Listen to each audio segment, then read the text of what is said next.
Hey, everybody. The Oakland City Council had its first virtual swearing in ceremony ever in history. And we have returning council members, specifically, first virtual swearing in ceremony ever in history. And we have specifically Oakland at Large Council Member Rebecca Kaplan. And we have Noel Gaio in District 5.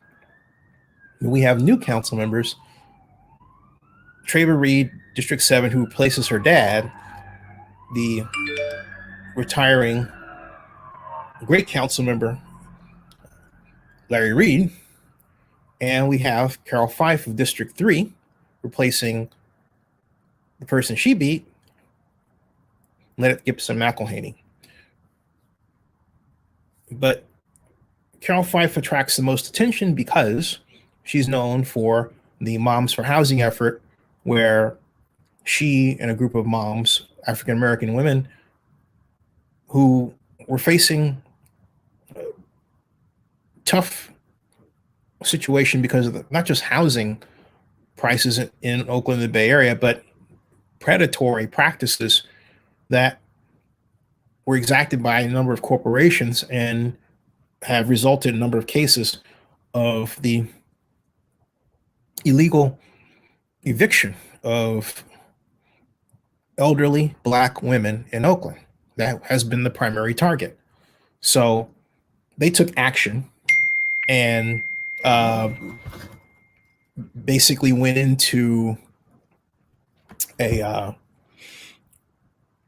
and took over a home on Magnolia Street that was purchased by the Wedgwood Corporation, and sort of been as a squatter. It's kind of a way of saying, hey, we're going to buy this and we're going to flip it. That was their intent. But Fife's point was, and the mother's point was, hey, look, that house is empty. Why don't you simply give it to people who really need the housing, because there's so many homeless people.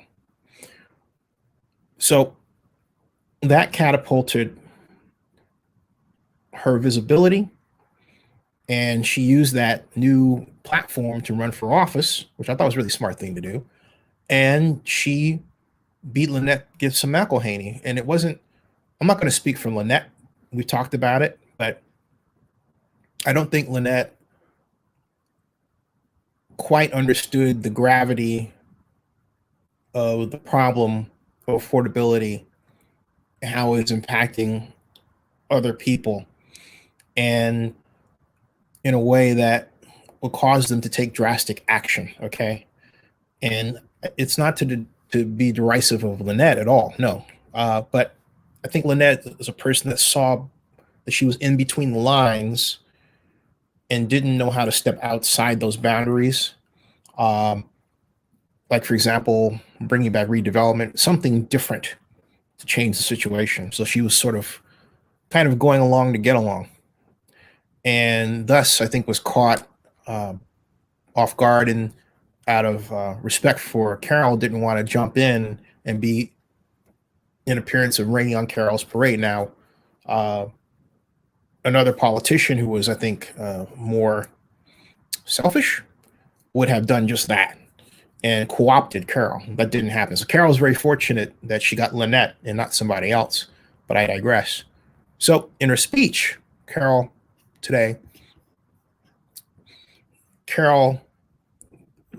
gave an interesting take, but took a pointed stab at something called neoliberalism. And you're probably wondering what she meant. But before we deal with that, you have to hear her speech first.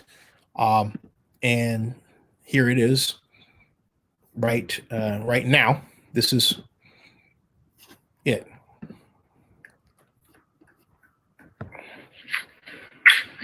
Thank you so much, Councilmember Cole. Next up is District 3 Councilmember Carroll Fife. Outstanding. First of all, just like everyone else, I have to start by giving thanks to the people who made this possible. And I have to go back and thank my grandparents who are no longer with us. But who are so instrumental in creating a foundation for success and what it looks like to achieve beyond all measure. So I have to thank my grandparents. I have to thank my parents who are back home in the Midwest, who put up with me and who actually helped keep me grounded and helped create the foundation for who I am today. I got to thank my siblings who offered me encouragement throughout this process. My family, which is my partner, who is a pillar in Oakland organizing, as well as my children who kept me encouraged and supported throughout this process as well. But nothing can be said about the movement that helped bring me to this moment right now.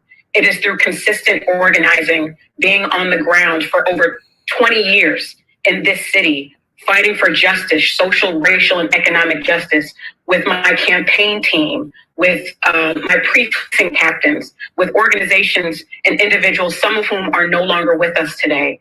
But the body of organizers and volunteers and supporters and residents of D3 who made this possible, I say to you that I have been committed and I will continue to be committed to fight for what's needed by the most marginalized. And we say this all the time, but I'm going to explain it a little bit right now, that all of the things that we face, the things that we fight, poverty, structural racism, environmental injustice, gender injustice, all of the things, so many, exist because it is a cumulative effect of state-sanctioned violence. So when we talk about fratricide, when we talk about homicide, when we talk about poverty and housing insecurity and homelessness, we say that all violence is state violence. So if we're going to do something different in these times that are calling us to be our most bold and creative selves, we've got to understand that we've got to undo generations, if not centuries, of injustice. And so we have to take bold stances and create something different that we've never seen before. Because this thing that we sit in was not created for us to succeed. But it is okay because we are sitting in transformational times. And it will require all of us to pick up the mantle and sacrifice. But the reality is there are large segments of our community that have been sacrificing forever.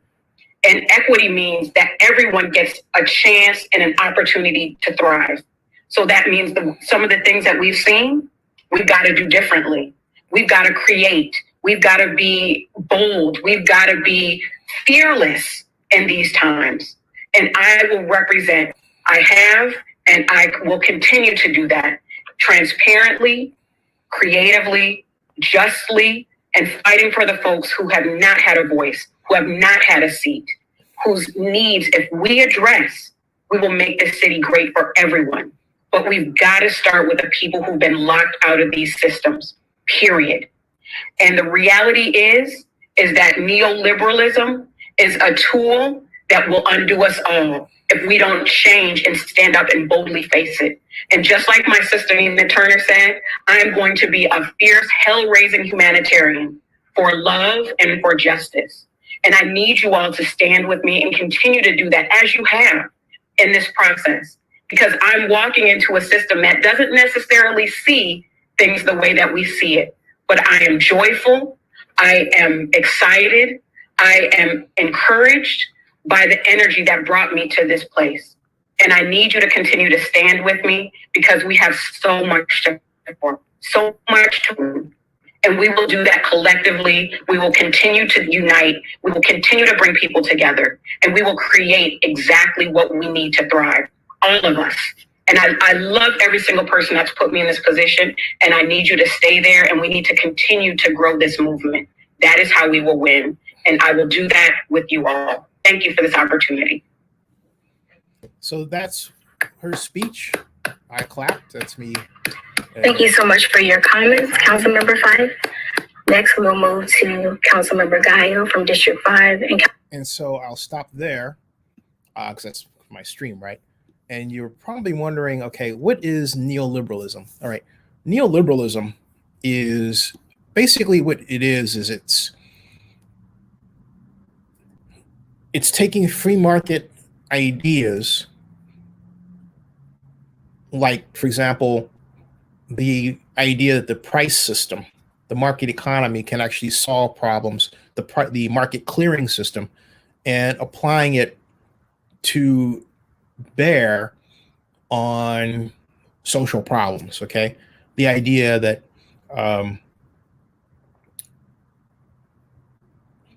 low taxes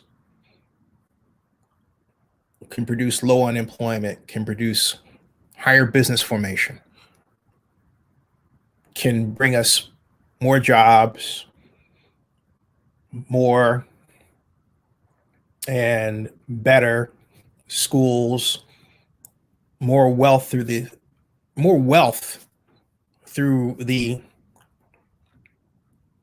country, through the local economy, is what I'm trying to say. And the reason why I was hesitating is because neoliberalism is also attached to foreign policy. So sometimes people tend to think it has to do with local policy. It's more tied to foreign policy. But the question here is, how does it play in what Carroll Fife was trying to say? From my interpretation, I didn't get a chance to ask her directly, but this is my interpretation of what she said, based on what I know about neoliberalism and having books on both neoliberalism and neoconservative thought. So basically, the neoliberalism, if you look it up, is defined in a way that I don't entirely agree with, but this is the Wikipedia version. It says it's the 20th century resurgence of 19th century ideas associated with economic liberalism and free market capitalism. And so let's take a look. I'll show you where that comes up here.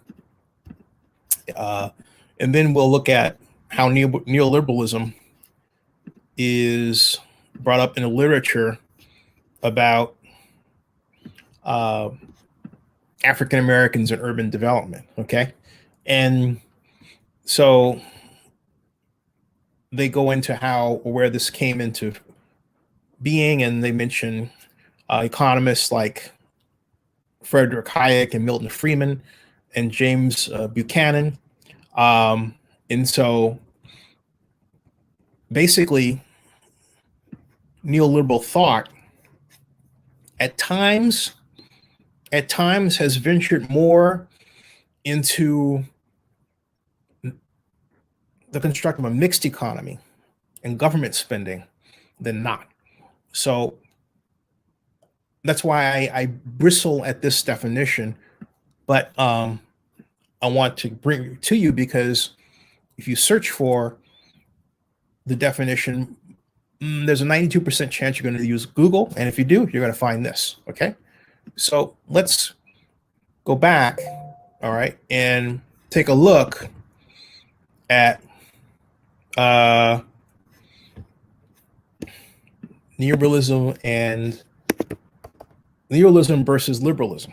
Okay, and the idea is that neoliberalism is distinct from liberalism insofar as it does not advocate laissez-faire economic policy, but instead is highly constructivist and advocates a strong state to bring about market-like reforms in every aspect of society. Basically, that's just what I said. It's using market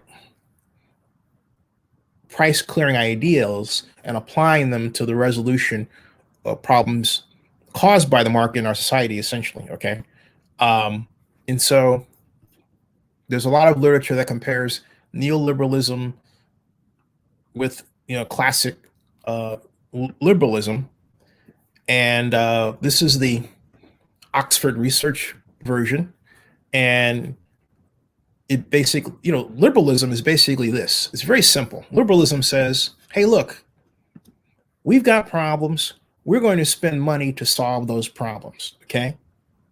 We've got problems. We're going to spend money to solve those problems. The government is going to spend money.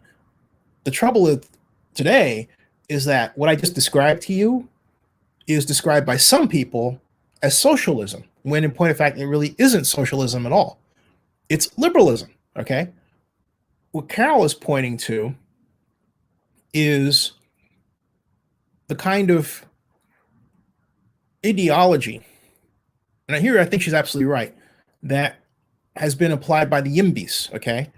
And the YIMBYs, now if Carroll happens to side with the YIMBYs, then I'm going to say, Carroll, you got a problem here, okay? The YIMBYs, all right? The yes in my backyard. It's the people who believe that building more housing at higher densities will automatically produce more accessible and more affordable housing, which really isn't the case at all, okay? In other words, they believe that the market can solve the problem.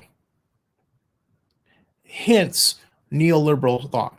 Hence, Carroll's statement deriding that kind of thought. And I'd be very surprised if she would disagree with that, okay? Because if she disagrees with it, if she disagrees with me, she's wrong, okay? I'm right, she's wrong. That's all you need to know. Period. End of story, okay?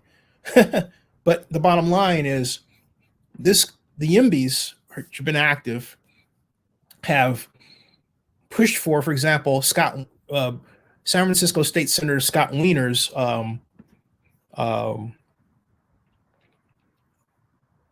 assertion that if we simply allow housing around transit from a regulatory perspective, the market will take care of itself, will take care of providing affordable housing. My objection to Wiener's position was and is that you cannot hope that this is going to materialize, because if you build higher density housing in an internet economy where you're selling these units around the world from the position or the place of a highly sought after place to be like San Francisco, you know what's going to happen to the price? It's going to get kicked up. So that idea that, oh, the denser housing is going to produce lower housing, it doesn't work in actual practice, particularly because of the existence of the internet. In other words, this new way of communicating to the world that your product is available, the market. The way you have to do it is to have a redevelopment layer that says that we will subsidize the construction of affordable housing in that area around transit. So then what do you get? You get affordable housing. It's not a guess. It's not, well, this is going to happen. It's not a but for, in that sense that you're relying on the market. The government is mandating affordable housing, 20% set aside, paying for it. That's how we had that with the original California redevelopment law until Jerry Brown got rid of it starting in 2010 and really hurt Oakland tremendously, okay? So that is that's what Carroll's talking about. And she's right. It has not served Oakland well. The question is, she's got half the equation right. But my issue has always been, hey, look, the other side of the equation is, what do we do to alter the economy? And as I said before, and I said to Kat Brooks when Carroll was helping her and Kat was running for mayor, and Kat called me for advice, I said, look, and I said, hey, look, I'm happy to offer you my services, everything else, right? I don't mean like hire me. I meant just, right? But as an advisor, right? But look, I have my own platform. This company makes money. I can still state what the hell I want to state. Point that I'm making is this.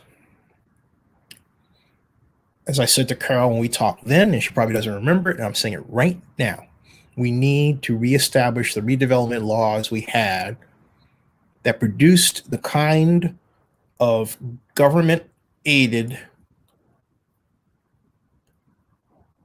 environment in Oakland that produced the greatest and largest affordable housing budgets we've had in our history. We need to bring that back. We had the answer. We had it. We let it get away from us. So there you are. There's my explanation for why she mentioned neoliberalism and its connection to the gentrification problem and the housing problem that Oakland faces today, as well as how we got away from our solution that if we'd maintained it, I tell you, we would not have the homeless problem to the extent we had it at all. And why we need to take the necessary steps to get it back. Subscribe to Zenny62 and bookmark oaklandnewsnow.com.